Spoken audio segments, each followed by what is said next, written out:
এই ভিডিওতে দেখতে পাচ্ছেন সোজা একটি দাগ। এই দাগ থেকে আমরা আঁকবো একটি লোটাস বা পদ্ম ফুল। দেখে নিন সহজ কৌশলে কিভাবে আঁকতে হয়। এইভাবে আমরা একটা দাগ উপর দিকে তুলবো, আবার এই পাশ থেকে এইভাবে একটা দাগ উপর দিকে তুলবো। এরপর খেয়াল করুন এখান থেকে ঘুরে এইরকম হবে। আবার দেখুন এখান থেকে আরেকটা পাপড়ি এদিকে। এটা কিন্তু সহজেই করা যায়, কৌশলে আঁকতে হবে, তাহলে আঁকাটা সহজ এবং সুন্দর হবে। এরপরে দেখুন এখান থেকে একটা সোজা দাগ, এখান থেকে আরেকটা সোজা দাগ। তো বন্ধুরা একটা দাগ থেকে আমরা তিনটা শেপ করলাম।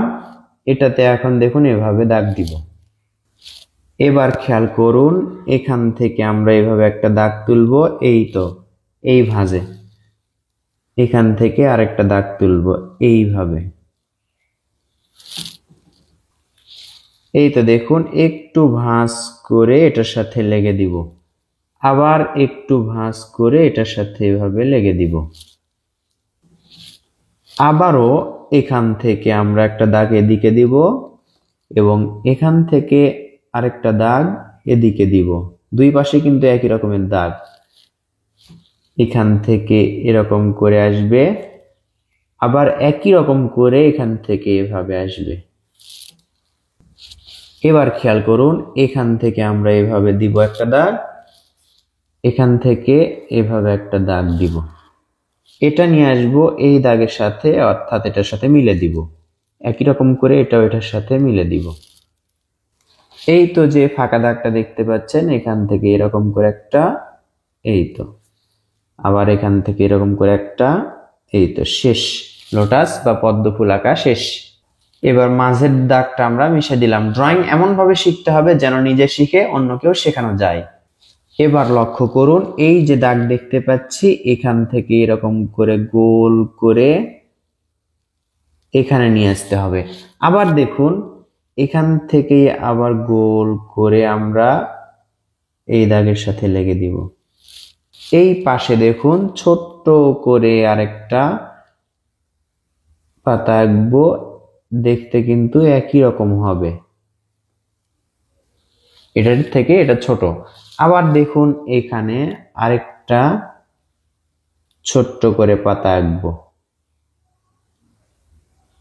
হয়ে গেল চমৎকার একটি পদ্ম ফুল বা লোটাস ফুল আঁকা। এবার দেখুন পাতাগুলোতে আমরা একটু রং করলাম, আর রংগুলো কিন্তু একটু দেখুন সাদা অংশ রেখে দিলাম। রং করার সময় এগুলো একটু ফাঁকা রেখেছি। এবার দেখুন এগুলোতে কিন্তু হালকা সবুজ রং করলাম। রং করার পর দেখতে কিন্তু অনেক সুন্দর লাগছে। এবার আমরা গাঢ় সবুজ রং দিয়ে দেখতে পাচ্ছেন এই সাইড দিয়ে, এই তো এই সাইড দিয়ে আমরা করব। এটা করার পর আরো সুন্দর লাগবে। বন্ধুরা আপনারা জিজ্ঞেস করতে পারেন এটা আমি কি রং ব্যবহার করছি। এটা ব্যবহার করছি Metador Artiza water colour sign pen. একবার আপনার প্রয়োজনে দেখে নিতে পারেন এইটা। তো বন্ধুরা ভিডিওর উদ্দেশ্যই হচ্ছে আপনাদেরকে শেখানো। সুন্দর ভিডিও দেখিয়ে কি লাভ হবে যদি আপনাদের শেখাতে না পারি। এরপর দেখুন পেন্সিল রং নিয়ে, এটা চাইলে প্যাস্টেল রঙেও করতে পারেন। এটা হচ্ছে পেন্সিল রং, কাঠ পেন্সিলের রং, যেটা হালকা করে এভাবে দাগ দিলে সবচেয়ে বেশি সুন্দর লাগবে। যদি আপনারা প্যাস্টেল রং করেন তাহলে সেটা গাঢ় হয়ে যাবে, অথবা ওয়াটার কালার করলে সাইন পেন দিয়ে রং করলে এটা গাঢ় হয়ে যাবে। এজন্য আমরা এখানে কি রং করলাম, পেন্সিল রং, হালকা নীল রং, যেটা দেখে মনে হবে পানির ওপর পদ্ম ফুলটি ভাসছে। তো বন্ধুরা ভিডিওটি কেমন লাগলো কমেন্ট করে জানাবেন। একটু কষ্ট করে হলেও কমেন্ট করবেন। আপনাদেরকে শেখাচ্ছি আমি, ভালো লাগলে লাইক করবেন এবং যাদের প্রয়োজনীয় বলে মনে হয় এই ভিডিওটি তাদের কাছে শেয়ার করে রাখবেন। দেখা হবে ইনশাআল্লাহ নতুন ভিডিওতে, কথা হবে। আসসালামু আলাইকুম।